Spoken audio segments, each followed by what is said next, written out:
Picture this. You've just landed your dream interview at one of the most prestigious tech companies in Silicon Valley.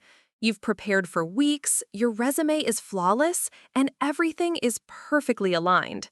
Then, in a single moment, someone you trust most destroys it all. Not a stranger, not an enemy, but the person who brought you into this world.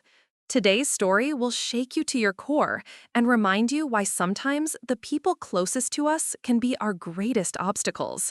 Before we jump back in, tell us where you're tuning in from. And if this story touches you, make sure you're subscribed, because tomorrow I've saved something extra special for you. The notification sound on my phone felt like a celebration. After months of applications, rejections, and sleepless nights wondering if my computer science degree would ever amount to anything, Pinnacle Technologies had finally responded. Not just any response either, an interview request for their senior software developer position, the kind of role that could change everything. I stared at the email in my tiny studio apartment in downtown Portland, reading it 3 times to make sure it was real. Maya Chen. We would like to schedule a video interview with you for Thursday, March 15th at 2 p.m. PST. Please confirm your availability, and we will send the meeting details shortly. My hands actually shook as I typed my confirmation. This was it. This was my shot at leaving behind the endless cycle of freelance projects that barely paid rent.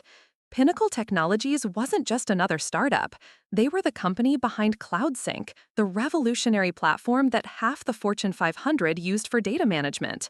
Working there meant prestige, financial stability, and the chance to work alongside some of the brightest minds in tech. For someone like me, who had clawed her way through community college and state university while working 3 part-time jobs, this opportunity felt like winning the lottery. I called Mom immediately, practically bouncing with excitement. She answered on the second ring, her voice carrying that familiar tone of controlled disappointment that I'd grown accustomed to over the years. "Maya, sweetheart, slow down. What's this about?" "Mom, I got the interview. Pinnacle Technologies wants to interview me for a senior developer position. Can you believe it? The salary range starts at $90,000 a year." The silence stretched longer than comfortable. When she finally spoke, her voice had cooled considerably. $90,000? Maya, that's an awful lot of money for a young woman. Don't you think that might intimidate potential husbands? Men don't like women who earn more than they do.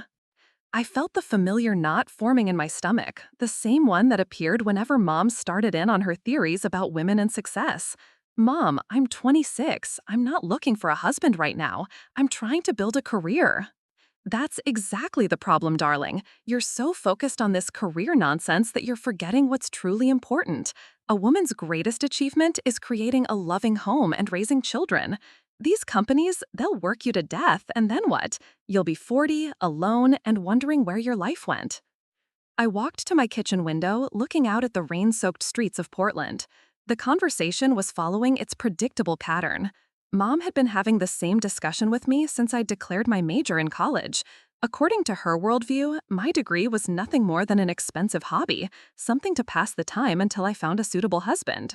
"Mom, times have changed. Women can have careers and families. Besides, I love what I do. Programming isn't just a job for me, it's a passion." Passion doesn't keep you warm at night, Maya. And let me tell you something about passionate women, they intimidate men. Your father fell in love with me because I made him feel needed, important.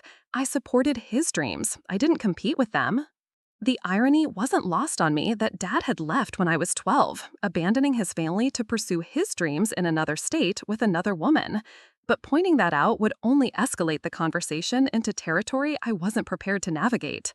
"Look, Mom, I appreciate your concern, but this interview is really important to me. I've been preparing for weeks. The technical questions alone require days of study. I just wanted to share the good news with someone." "Of course, sweetheart. I want you to be happy. But promise me you'll think about what I've said. There's still time to change directions. You could go back to school for teaching or maybe marketing, something more feminine, more appropriate." After hanging up, I spent the rest of the evening diving deeper into preparation. I reviewed algorithms, practiced coding challenges, and researched the company's recent projects. The interview was scheduled for 2 p.m. on Thursday, which gave me 5 more days to perfect my presentation and technical demonstrations. Thursday morning arrived with unusual sunshine for Portland in March. I'd barely slept, running through potential questions and answers in my mind.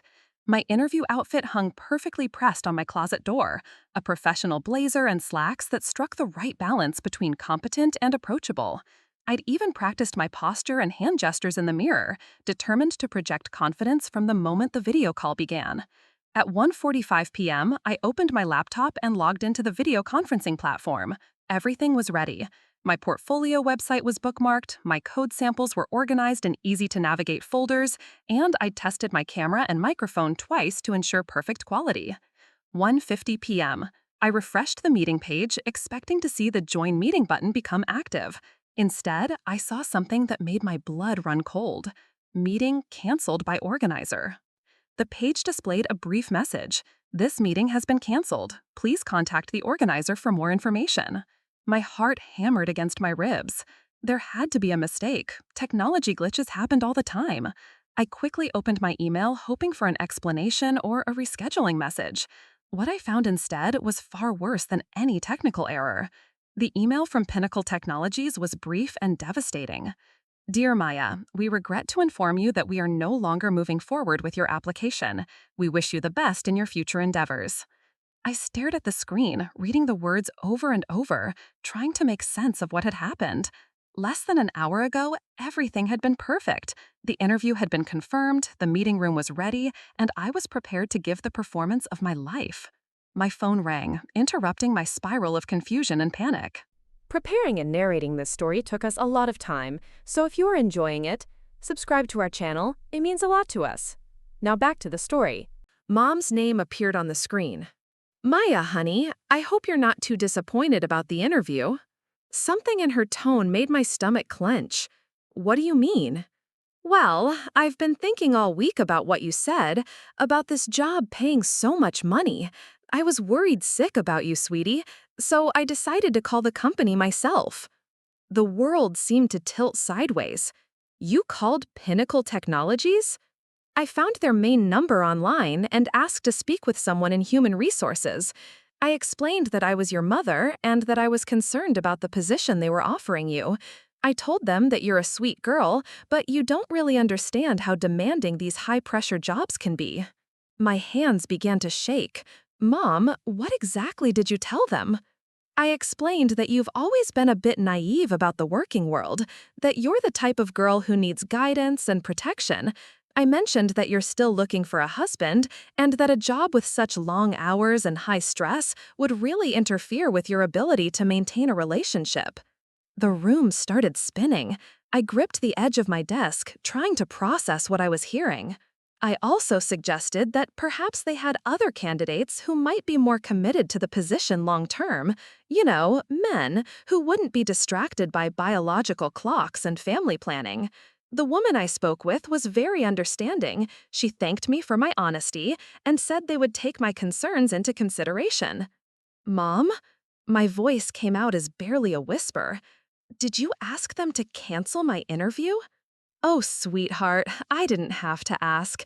After our conversation, they clearly realized that you weren't the right fit. I know you're upset now, but someday you'll thank me. I saved you from a terrible mistake. Working makes women unlovable, Maya. It changes them, makes them hard and competitive. Men can sense that energy, and it repels them.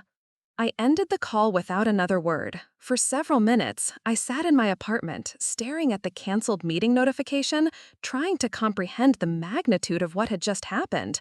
My own mother had sabotaged the most important opportunity of my career.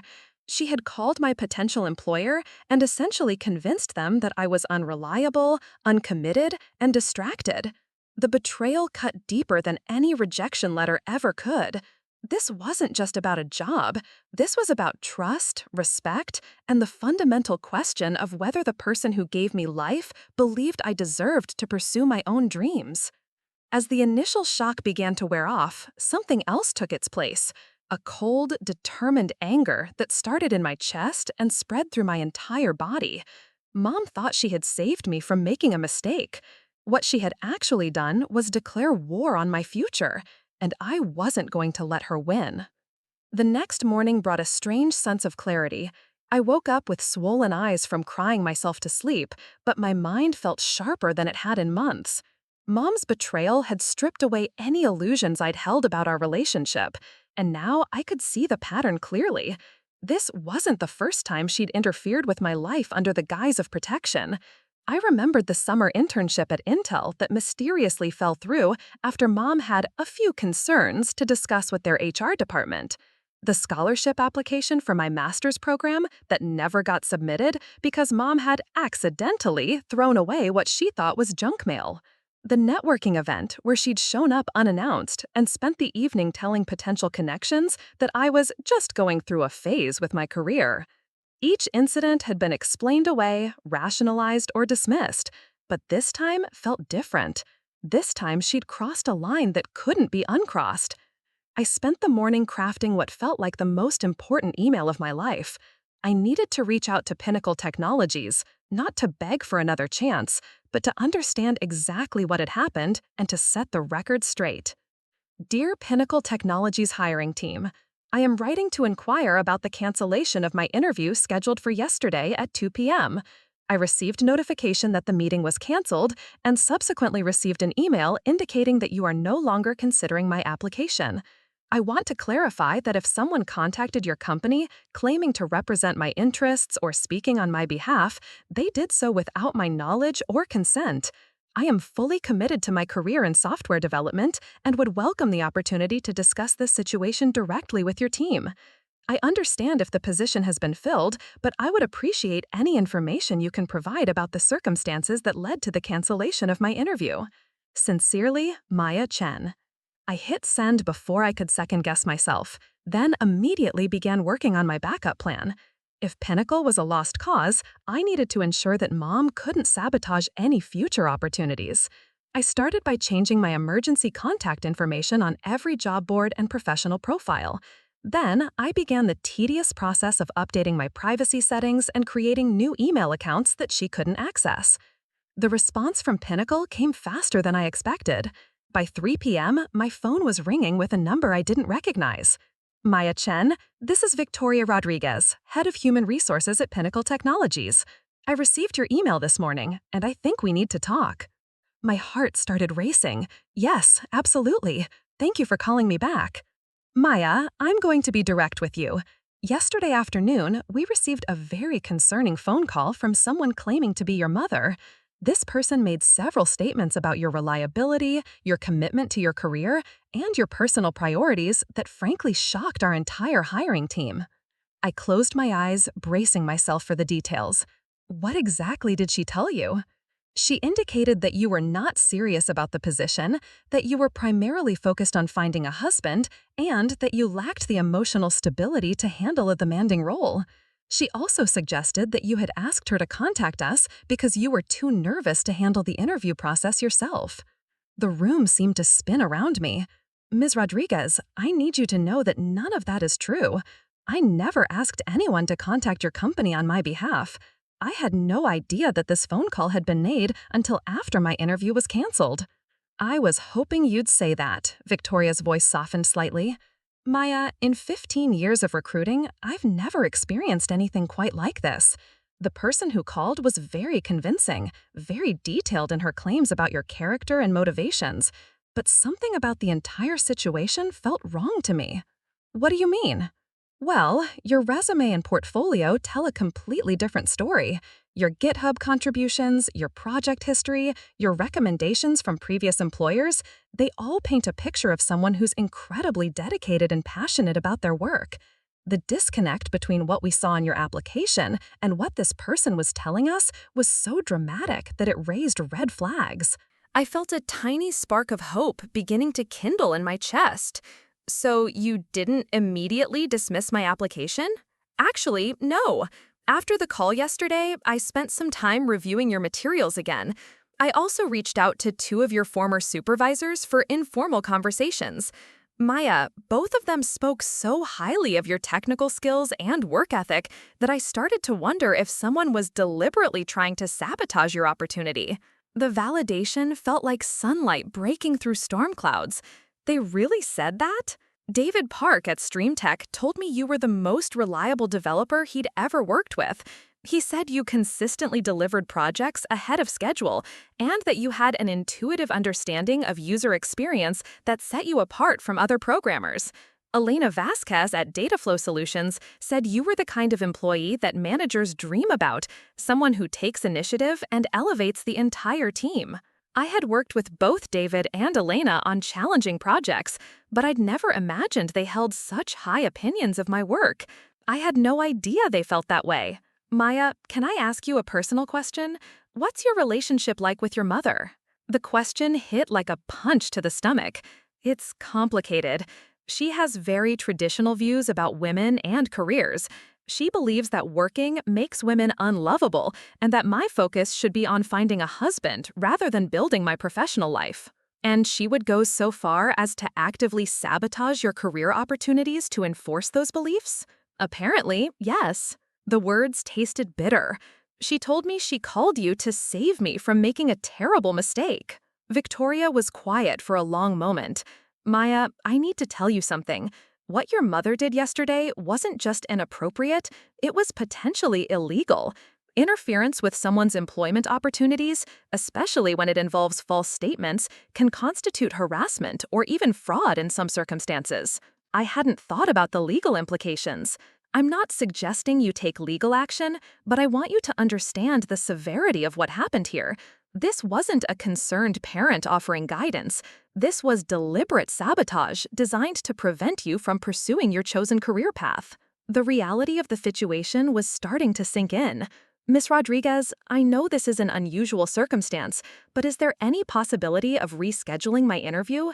I understand if you've moved on to other candidates, but I'd like the chance to show you who I really am. Actually, Maya, that's exactly why I called. We haven't filled the position yet, and after the conversations I've had today, I'm more interested in meeting with you than I was before this entire situation occurred. I nearly dropped the phone. Really? Your mother's interference has actually worked against her intentions. Instead of convincing us that you're unreliable, she's highlighted just how remarkable your professional reputation is among people who have actually worked with you. We'd like to reschedule your interview for tomorrow at 10 a.m. if you're available. Yes, absolutely. I'll be there. Maya, there's one more thing. I've documented everything that happened yesterday, including the phone call from your mother and our subsequent investigation. If anyone else attempts to interfere with your application process, we'll be treating it as harassment and will take appropriate action.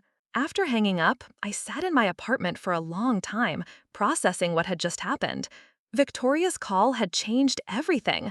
Not only did I have another shot at my dream job, but I now had allies who understood the situation and were prepared to protect me from further interference. But the conversation had also opened my eyes to something larger. This wasn't just about one job or one instance of sabotage. This was about a pattern of control and manipulation that had shaped my entire adult life. Mom's interference had been subtle and consistent, dressed up as concern and love, but designed to keep me dependent and compliant. For the first time in my life, I had professional validators who saw my worth independently of my family's opinions.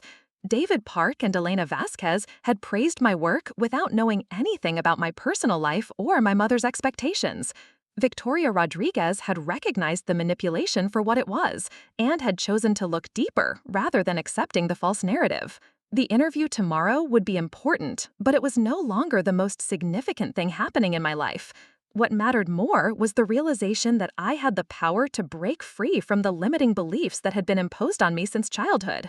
I spent the evening preparing for the interview, but I also spent time preparing for a much more difficult conversation.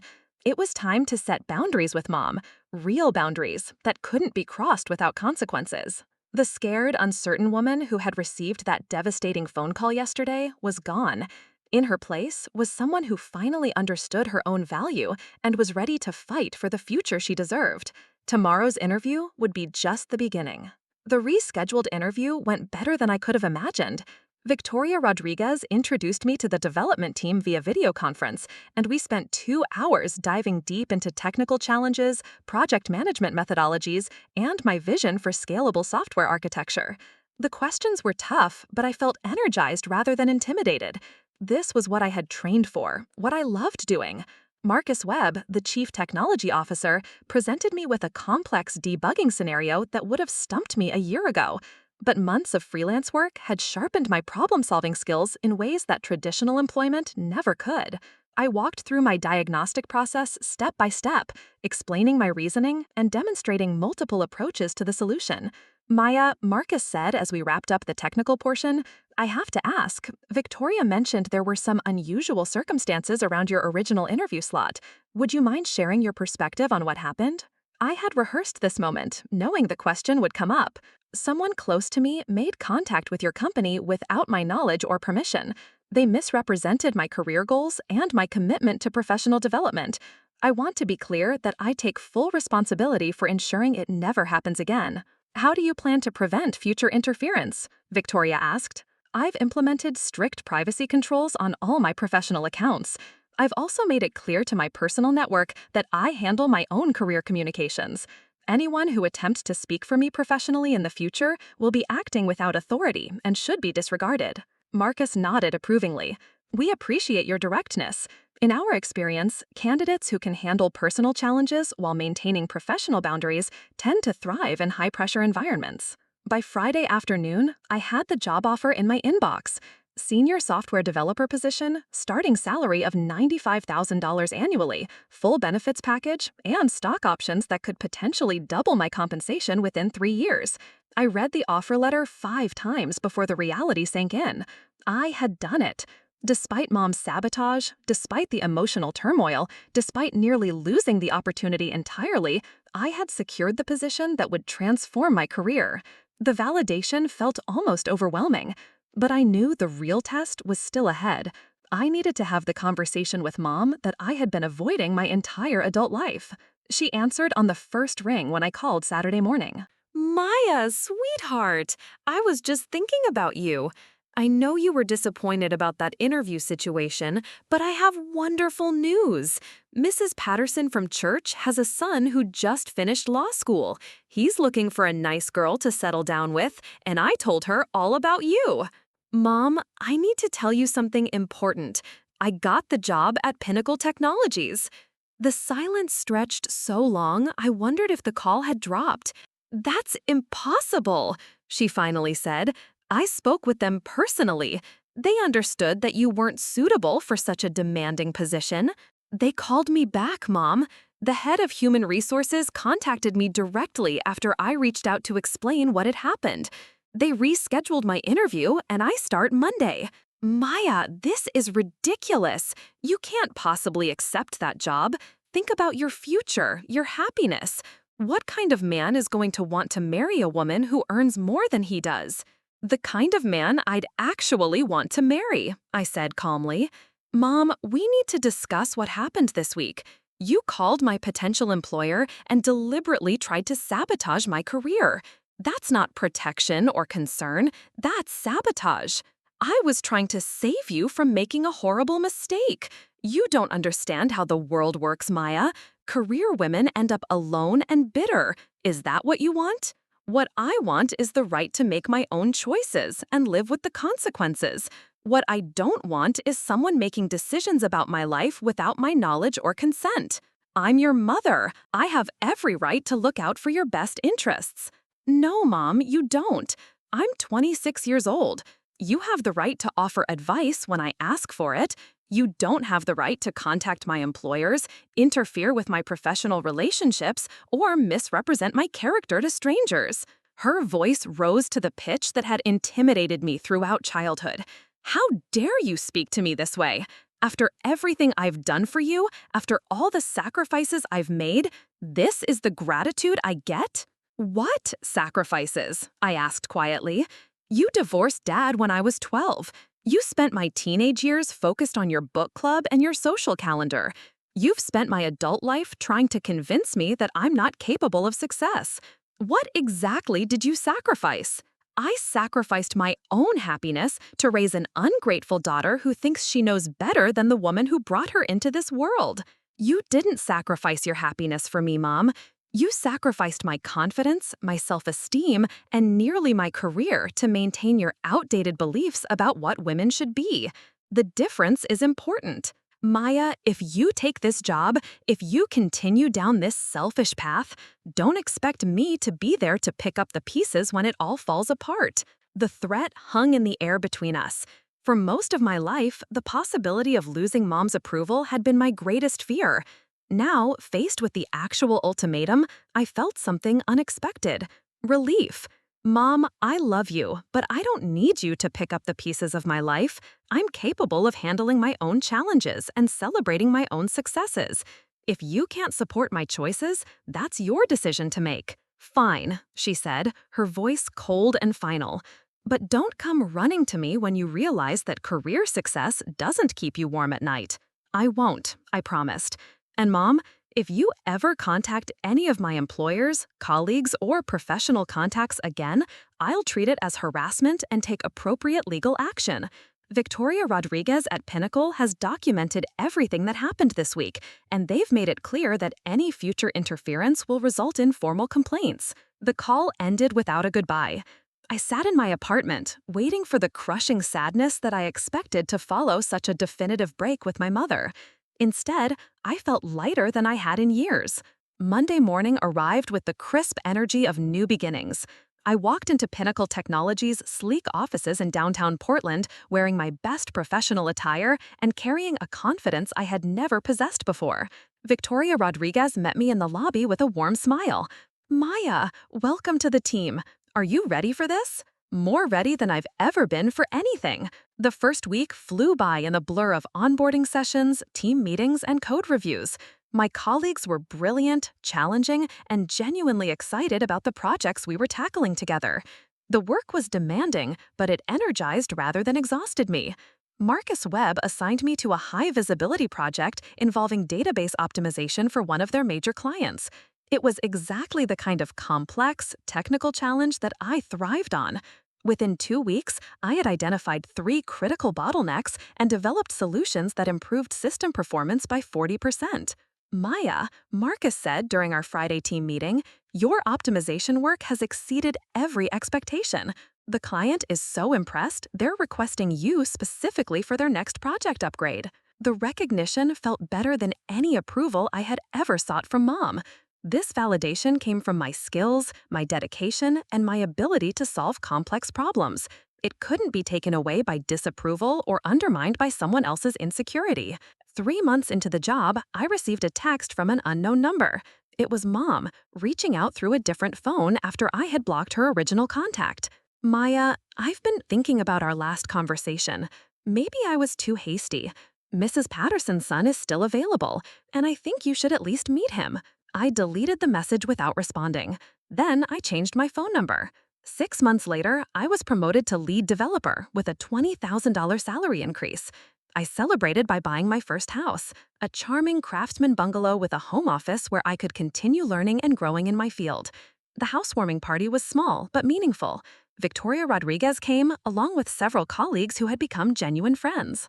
David Park and Elena Vasquez drove up from their respective cities to join the celebration. We spent the evening talking about technology, career goals, and the satisfaction of building something meaningful. "Maya," Victoria said as the party wound down, "I hope you know how proud we all are of what you've accomplished, not just professionally, but personally. It takes real courage to break free from limiting expectations." "Thank you," I said, "but honestly, I think Mom did me a favor. Her sabotage forced me to understand my own worth independent of her approval. I might never have developed that confidence otherwise." As I cleaned up after the party, I reflected on how dramatically my life had changed. The scared, uncertain woman who had almost lost her dream job because of her mother's interference was gone. In her place was someone who understood that the most important validation comes from within. I had learned that working didn't make women unlovable. It made us independent, confident, and capable of creating the lives we actually wanted, rather than the lives others expected us to live. Mom had been wrong about everything. Career success had kept me warm at night, filled my days with purpose, and surrounded me with people who valued my contributions. Most importantly, it had taught me that love without respect isn't really love at all. The job at Pinnacle Technologies had given me more than financial security. It had given me the freedom to become the person I was meant to be, unencumbered by the fears and limitations that others had tried to impose on me. And that freedom was worth more than any relationship built on the foundation of making myself smaller to make someone else comfortable. 2 years later, I stood on stage at the Pacific Northwest Tech Conference, delivering a keynote speech about breakthrough innovations in cloud architecture. The audience of 500 developers, entrepreneurs, and industry leaders hung on every word as I shared the lessons learned from leading Pinnacle's most successful project to date. During the question and answer session, a young woman in the front row raised her hand. Maya, what advice would you give to women facing family pressure to abandon their tech careers? I paused, thinking about that terrified girl who had almost lost everything because someone else tried to define her worth. Trust your own vision of success, I said. Sometimes the people who claim to love us most are the ones most invested in keeping us small. Your career isn't just about money or status, it's about becoming the person you're capable of being. Don't let anyone else write the story of your life. The applause was thunderous, but what moved me most were the faces in the audience. I saw determination, recognition, and hope. These were people who understood the struggle of pursuing dreams despite opposition from those closest to them. After my speech, Victoria Rodriguez, now Chief People Officer at Pinnacle, found me backstage. Maya, I have news. The board approved your proposal for the mentorship program. We're launching the initiative to support women in tech who are dealing with family resistance to their career goals. They want you to lead it. The program would pair experienced female developers with younger women facing similar challenges to what I had overcome. We would provide not just technical guidance, but emotional support and practical strategies for maintaining boundaries with unsupportive family members. There's something else, Victoria continued. Tech Today magazine wants to feature you in their Women Breaking Barriers series. They want to tell the story of how you built your career despite family sabotage. I smiled, thinking about how far I had traveled from that devastating phone call 2 years ago. The scared, uncertain woman who had almost let someone else's fears derail her dreams was now being asked to inspire others facing similar battles. Let's do it, I said. If my story can help even one woman stand up for her dreams, it's worth sharing. 6 months later, the magazine article went viral, generating thousands of messages from women around the world who had experienced similar family interference with their careers. Many shared stories of parents, spouses, or siblings who had sabotaged job interviews, deleted applications, or actively discouraged their professional ambitions. The response was overwhelming, but it confirmed what I had suspected. My experience with Mom wasn't unusual. Countless women were fighting for the right to pursue their own definition of success against the expectations and fears of people who claimed to love them. The mentorship program grew rapidly, expanding to include virtual support groups and workshop series. We created resources for everything from dealing with guilt manipulation to establishing financial independence despite family disapproval. One evening, as I reviewed applications from potential mentees, I received an unexpected email. The sender's name made my heart skip a beat. Margaret Chen. Mom. Maya, I saw your interview on the morning news about your success at Pinnacle Technologies. I want you to know that I'm proud of what you've accomplished, even though I still don't understand your choices. Perhaps we could meet for coffee and talk. I miss my daughter. I stared at the message for a long time, feeling a complex mix of emotions. Part of me missed her too, missed the possibility of having a mother who could celebrate my achievements without trying to diminish them. But I also remembered the years of undermining, the job interview she had destroyed, and the ultimatum she had delivered when I refused to live according to her blueprint. I drafted several responses, each attempting to find the right balance between openness and self-protection. Finally, I settled on something simple and honest. Mom, I'm glad you're proud of my success. I worked hard to build this career despite significant obstacles. If you're genuinely interested in understanding and supporting who I am now, rather than trying to change me into who you think I should be, I'm willing to have that conversation. However, I need you to understand that my choices are not up for negotiation or debate. I hope you can accept that. Her response came within hours. I understand. I'd like to try. We met the following weekend at a neutral coffee shop downtown. Mom looked older, more uncertain than I remembered. The commanding presence that had intimidated me for so many years seemed diminished. Maya, she began carefully, I need to apologize for interfering with your job interview. I thought I was protecting you, but I realize now that I was protecting my own fears about what your success might mean. It was a start, not forgiveness, not a complete reconciliation, but acknowledgement. We talked for 2 hours, establishing careful boundaries and tentative hopes for rebuilding our relationship on more honest terms. As I drove home, I reflected on the journey that had brought me to this moment. The woman who had tried to destroy my career opportunity had inadvertently given me something far more valuable. She had forced me to discover my own strength, to build confidence independent of external validation, and to create a life based on my values rather than inherited expectations. The job at Pinnacle Technologies was just the beginning. The real victory was learning that I didn't need anyone's permission to become who I was meant to be.